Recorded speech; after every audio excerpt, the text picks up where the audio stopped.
किया गया है प्रत्येक लोगों को चेक के माध्यम से, और उनके पुनर्वसन का क्या विकल्प है उसके बारे में बताइए। 50,000 जो आज वितरण हो रहा है, ये खाली एकनाथ शिंदे जी ने लिया हुआ निर्णय है। हम यहाँ के सभी आमदार, खासदार, नगर सेवक हम लोगों ने बहुत प्रक्रिया की थी, हम लोगों ने पाठ पुरावा किया था और अंतिम ये 50,000 मंजूर हो गया, जिसके अभी वितरण हो सकता। अभी उनकी अहम बात ऐसी है कि ये लोग जो बसे जो पात्र है और पात्र होने के बाद उनको 7,000 भरने को बोला था, जो भरे उसमें से खाली 12,000 लोगों को शिफ्टिंग दिया और 13,000 लोग पैसे लेने के बाद, पात्र होने के बाद भी उनका पुनर्वसन सरकार करती नहीं है। तो इसलिए हाई पावर कमेटी की ज़रूरत है।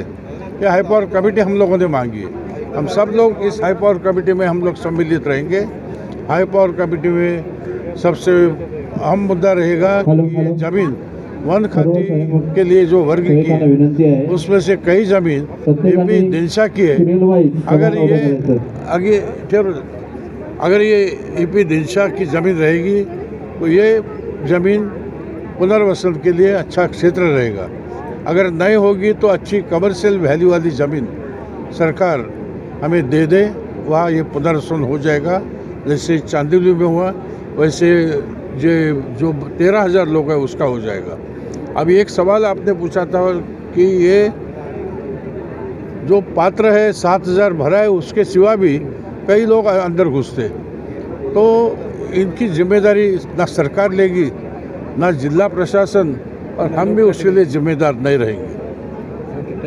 ओके, साठी काय निर्णय येणार आहे? ज्यांनी 7,000 भरले त्यांच्यासाठी चांदोली या ठिकाणी काही घरं बांधण्यात आलेली आहेत, त्यासाठी आणखीन घरं बांधण्यात येतील आणि आमचे कीर्तिकर साहेब यांच्या नेतृत्वाखाली त्यांना सुद्धा घर देण्यात येतील। आपल्या देखील हद्दीत काहीतरी वन खाते माझ्या येथे 60% वन खातं आहे।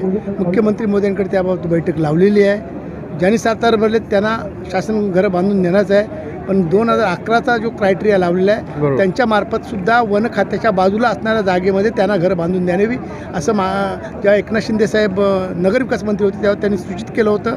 आणि आता तर मुख्यमंत्री आहेत, मला खात्री आहे हे मुख्यमंत्री गोरगरिबांचे काम करणारे मुख्यमंत्री आहेत, गोरगरिबांना मदत करणारे आहेत। त्यामुळे ते चांगला निर्णय घेऊन येणाऱ्या दिवसामध्ये त्यांचासुद्धा आम्ही पाठपुरावा करून ह्या जे गरीब पीडित वन खात्यामध्ये राहतात त्यांना घरं देऊ। स्थानिक नेतृत्व म्हणजे इथे वैभव भरटकर आहेत, त्यांनी देखील खूप प्रयत्न केला आहे, काय सांगाल त्यांचा पुढचा वाटतं? भाऊनी आम्हाला रात्री फोन केला, वैभव स्वतः काही टीम त्यांची माणसांना घेऊन मुख्यमंत्री महोदयांकडे आला। विधानसभेमध्ये मुख्यमंत्री महोदयांबरोबर एकनाथ शिंदे साहेबांबरोबर 2-3 मिटिंगी झाल्या आणि त्याच्यानंतर विधानसभेमध्ये आम्ही सुद्धा प्रश्न विचारला आणि 50,000 रुपये कमीत कमी मदत द्यावी असं सांगण्यात आलं। मुख्यमंत्री महोदयांनी त्या दिवशी विधानसभेमध्ये वैभव भराडकरचं नाव घेऊन, कीर्तिकर साहेबांचं आमचं नाव घेऊन सांगितलं की यांना 50,000 रुपये देण्यात येतील आणि आज त्याची पूर्तता मुख्यमंत्र्यांनी दिलेल्या शब्दाची होत आहे।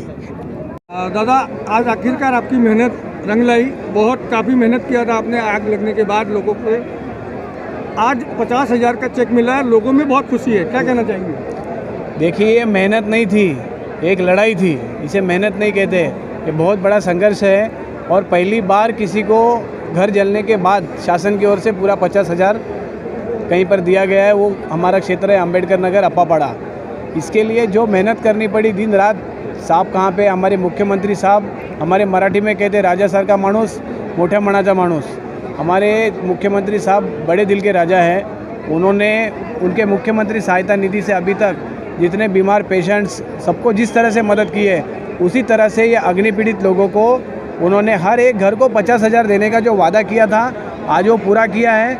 और उसके साथ हमारे पार्टी के भी सभी सहकारी, हमारे मार्गदर्शक खासदार गजानन कीर्तिकर साहब, हमारे हम सब के साथ हमेशा खड़े रहने वाले हमारे आमदार प्रकाश दादा सुर्वे, उन्होंने विधानसभा से लेकर लोकसभा तक मुख्यमंत्री साहब से हर बार मुझे मिलाकर हमारी व्यथा उनके सामने रखकर आज जिस तरह से लोगों को न्याय मिलाकर देने का काम किया है, हम तहे दिल से हमारे आमदार और खासदार दोनों का आभार व्यक्त करते हैं। और उसी तरह से महाराष्ट्र के मुख्यमंत्री साहब जिन्होंने ये काम जिस तरह से करके दिया, इसके लिए तहे दिल से पूरे नगर के ओर से मैं उनका आभार व्यक्त करता हूँ। दादा, चेक देने में अमाउंट जो कुछ कम आ रहा था, लेकिन आपने मेहनत किया, पाठपुरावा किया और लोगों को, सभी लोगों को वो टेक्निकल प्रॉब्लम इस तरह से हो गया था कि लोगों ने अपने किसी ने उस घाई में जिस दिन आग लगी, दूसरे दिन लोगों को समझ में नहीं आ रहा था किसी ने अपना नुकसान कम, किसी ने बहुत ज़्यादा लिखाया था।